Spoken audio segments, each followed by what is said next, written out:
네, 오는 10일부터는 국회가 국정감사가 진행됩니다. 하지만 여야가 대립하고 있어 벌써부터 순탄치 않은 국감이 우려되고 있습니다. 네, 쟁점 사안들 함께 살펴보겠습니다. 김대현 시사평론가 나와 있습니다. 안녕하십니까? 안녕하십니까?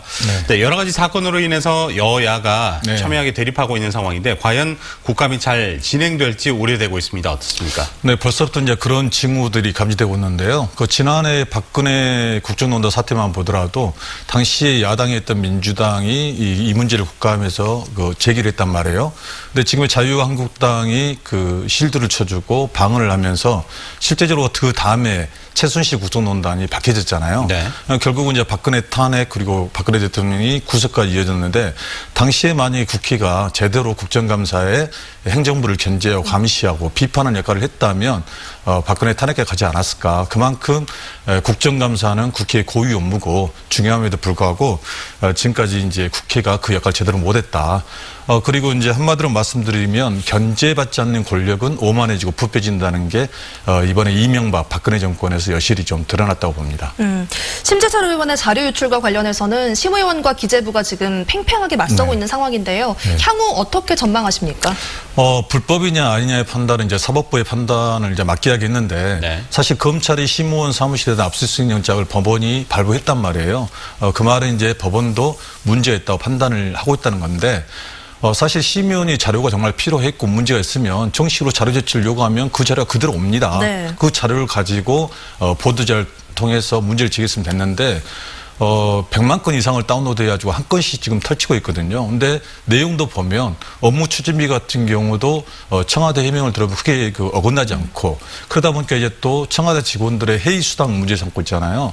회의 수당도 청와대 해명을 들어보면 물론 청와대 직원이 회의 수당을 받아서는 안 돼요. 심의원 주장대로. 근데 청와대 직원이 되기 전에 그 전에 받았다는 거잖아요. 이렇게 문제가 안 되는데 심의원은 계속 이렇게 폭로전을 이어가는데 청와대가 걱정하는 거는 이런 폭로전에 국민들이 현혹될까 봐 이게 걱정인 거고 심의원은 사실 그걸 노리고 있다는 거죠. 이제 문재인 정부 집권 2년 차인데 지난해 국감은 사실상 적폐청산 국감이었다면 이번 국감이 사실상 첫 국감이다라는 평가를 받고 있습니다. 특히 야권에서는 경제 정책에 대해서 두고 보자 이렇게 칼을 갈고 있다고 하는데 관전 포인트 어떻게 보십니까? 뭐 그 문재인 정부 첫 국감이라 해도 과언이 아닌데요. 좀 뭐랄까 그 보수 정권 그러니까 자유한국당이 그 의제를 선점했던 게 안보 문제와 경제 문제란 말이에요. 근데 안보 문제는 지금 문재인 정부가 독점하고 있는 상황이고 경제 문제 역시 집권 1년 반차 되는 문재인 정부가 모든 책임을 지하냐는 이런 이야기들이 나오고 있잖아요. 사실 보수 정권 10년 동안의 경제 문제가 현재까지 이어지고 있다는 게 지금 정설인데 그래서 이제 집권 여당 같은 거 시간을 달라는 건데 다만 이제 문재인 정부의 그 소득주자 성장론에 대해서 자유한국당과 일부 야당이 폐기론을 주장했는데 이 정부와 여당이 가지고 가고 있거든요. 그래서 이번 국감에서 이 문제가 집중적으로 거론이 될 것 같습니다. 여당의 경우는 적폐청산 국감을 올해도 이어가겠다 이런 전략인 것 같은데요. 조현오 전 경찰청장이 증인으로 채택이 됐고요. 또 양승태 전 대법원장 사법농단도 이번에 국감에 도마에 오를 것으로 예상되죠. 보통 이제 집권 여당 같은 경우는 국정감사에서 방어적인 입장을 취하는데 민주당 같은 경우는 이번에 공격과 방어를 같이 하겠다. 공격적인 부분은 뭐냐면 민생 문제를 도보고 남북 문제, 평화의 주도권을 가져가겠다는 거. 그리고 또 하나는 이제 개혁적인 부분인데 방금 말씀하신 것처럼 이명박 박근혜 정부의 국정농단이나 적폐에 대해서 계속 문제 제기를 하겠다. 이런 공격과 그다음에 이제 야당의 방어에 대해서 같이 가겠다는 전략인 것 같습니다. 국정감사가 끝나면 이제 내년도 정부 예산 심의에 들어갑니다. 이렇게 여야가 대립하고 있는 상황에서 예산 심의에도 조금이나마 영향을 미치지 않을까 싶은데 어떻습니까? 네, 보통 예산 심의 절차를 보면 회기연도 개시 전 30일 전까지 국회 본회 심의를 모두 마쳐야 돼요. 근데 지금까지 우리 국회가 그 기일을 거의 마치지 않고 회계연도를 넘기는 경우가 많았거든요.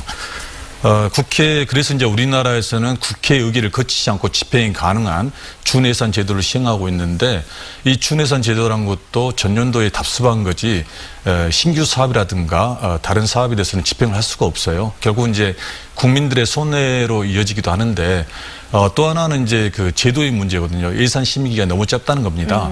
미국 같은 경우는 240일, 영국 같은 경우는 120일, 우리나라 같은 경우는 30일에서 60일이거든요.